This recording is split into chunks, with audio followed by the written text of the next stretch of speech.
Hi, my name is Caleb. People always describe me as the happiest person alive. They call me the life of the party, but was I really happy? About 5 years ago, I broke up with my girlfriend.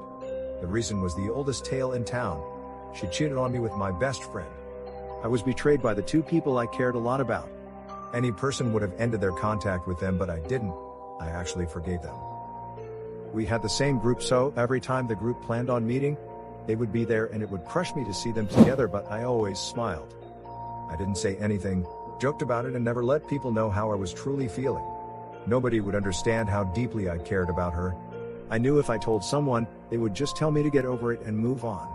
I know people go through much bigger things in life, but this thing was hurting me a lot. After hanging out with everyone, I would just sit in a corner of my room thinking about what could have been. I was depressed. I couldn't take it anymore and even planned on taking my life, but couldn't do it. One day, I became friends with a girl. Her name was Cheryl. I could see sadness in her eyes too. It takes one sad person to know another. I wanted to help her. I didn't want her to feel the same way I was feeling. She was reluctant about sharing her story with me, but eventually did. It turned out she went through something similar. For the first time, I told someone about my heartbreak as well. We found comfort in each other. We started hanging out a lot.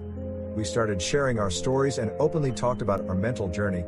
Talking with her made me feel better, but I still couldn't forget about my ex, and she was also hung on her ex, but that was okay. Who said we had to rush anything? It seemed like everything was fine until one day I heard that Cheryl committed suicide. My world turned upside down. I was going crazy. I thought she was getting better too. What just happened? I went over her place. There she was, her lifeless body lying on the bed peacefully. I could hear the people around her discussing that she was such a happy soul. Why would she do something like this to herself? No one knew her like I did because she never gave anyone the chance. Her mother showed me a note which stated, "I quit." I went back home and sat with my parents and cried. I realized how important it was for me to seek help. If it was me instead of her, people would have said the same thing. My parents hugged me. I kept on crying.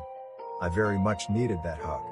They asked me calmly what was wrong with me, and I told them everything. I had no idea that my parents would be this supportive. In the coming days, they took care of me as if I was a baby. They brought me comfort food, wrapped me in a blanket, gave me so much attention all day long. I started feeling better. I stopped suffering in silence. I was more open about my feelings. I even started giving pep talks to encourage other people to do the same. I told people that no pain is too small. If you feel something is crushing you, reach out and seek help. Don't be embarrassed. Not everyone will understand, but there will be someone who will. Cheryl and my parents saved my life. I hope with what I do, I am able to save someone's life too. I'm able to save someone from their mental trap.